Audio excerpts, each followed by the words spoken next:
The following is a newspaper clipping regarding the famous gunslinger John Westley Hardin. We hope you'll enjoy it.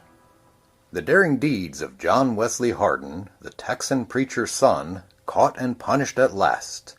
The career of a man who did not value life in the least. From the Philadelphia Times. A few years ago, when I was in the cattle business, I started out of the little town of Cuero, Texas, on my return to San Antonio. Cuero was and still is sort of a headquarters for the cowboys, and it's been the scene of some of the bloodiest encounters ever witnessed. It was there that two factions frequently met in the wretched, dirty streets, and the minute they caught sight of each other, they always began popping away with rifle or revolver. The most desperate villain connected with this crowd was John Westley Hardin, the son of a preacher, and a fellow who, to my certain knowledge, has killed more than a dozen men. There was a good deal of drinking and carousing in the town, and I hurried through my business, mounted my Mustang, and struck off at an easy gallop for San Antonio. Only a little way out, I drew up at the roadside and went into one of these miserable little Texas inns to get something to eat. I had scarcely seated myself at the table when a small, bright-eyed fellow came in, set his gun behind the door, and sat down on the other side of the table. We nodded familiarly to each other, exchanged a few words, and passed such food as we needed, we being the only two in the room. He asked me which way I was going, and when I mentioned Santone, as it was always pronounced in Texas, he said he would accompany me a short distance, but would have to turn off before going far. We paid our bill, mounted our Mustangs, and moved off side by side. As my companion, although uneducated, was quite intelligent, I kept my horse down to a walk so as to converse with him during the short distance we were to be companions. "You're from the north, ain't you?" he asked. I replied that I was, but that I had been in Texas several years. "What do you think of the country?" he asked.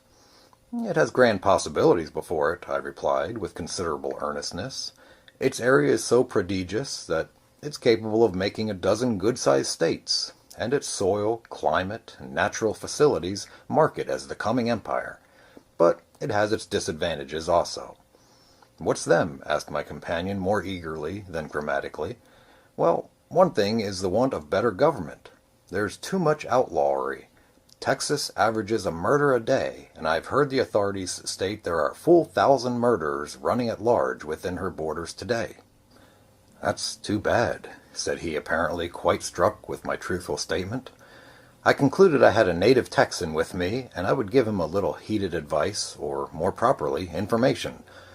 I never saw any place where crime is viewed with such leniency, if not admiration, as in Texas.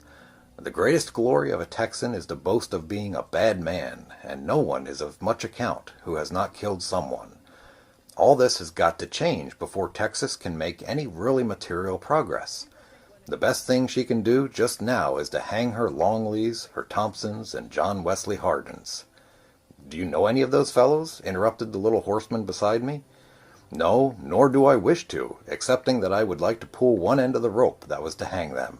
I feel a special hatred of John Westley Hardin." "Why so?" "Well, he's the son of a preacher who named him after the great founder of Methodism, and he's the worst sort of a desperado. He hasn't any redeeming features. He's a cowardly murderer, a man who kills in mere wantonness, and I would give $500 this minute for the privilege of strangling the life out of him.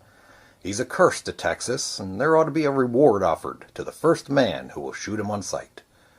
The Lone Star State must be purged of such pests before she can thrive."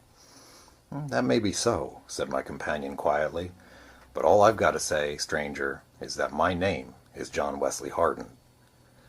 Never until that minute was I prepared to believe that a man's hair actually rises on end when he is struck with terror, but when that horseman at my side announced himself as the terrible desperado whom I'd been denouncing, I distinctly felt my hat slide up my forehead as my hair stiffened and literally stood on end.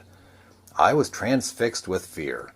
For a few seconds I couldn't stir hand nor foot, nor could I speak a word. I never had dreamed that the horseman was anything other than a Texan cowboy, rough but hospitable one, who had probably killed his man, but who was not a dangerous character. Finally I managed to turn my eyes so as to look at Hardin. He was a little back of me, riding at a leisurely gait, and was looking straight at me with a peculiar smile on his face, a smile which I was sure meant my death. Hardin had shot down a sheriff a short time before in cold blood, and he thought no more of a human life than he did of brushing away a fly.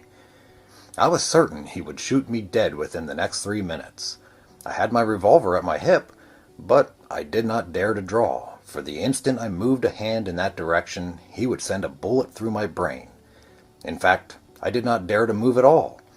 I remember that the end of my nose began to itch terribly, and yet I was afraid to raise my hand to scratch it, through dread of drawing his fire.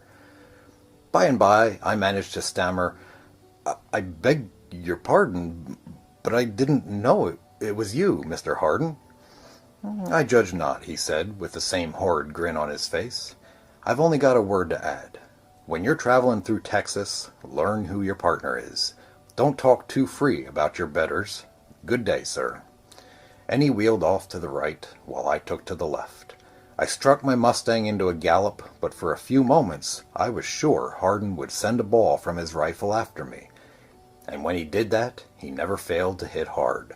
No pen can describe my agony of apprehension for a minute or so, but when I glanced furtively over my shoulder, the little horseman was riding leisurely along beyond rifle shot and did not look behind him. He spared my life that morning, merely because the whim happened to take possession of him, for a more heartless desperado and a more deliberate murderer never lived than John Westley Hardin. He was what might be called the product of the Reconstruction days of Texas, and he reached his young manhood at the time when the state was under military rule, and when public feeling was such as to develop all the innate deviltry in a man's nature. Differ with him. I doubt if John Westley Hardin was quite the ruthless maniac he thought he was. John Westley Hardin obviously killed people when they crossed him, but he didn't go around killing people who had done nothing to him.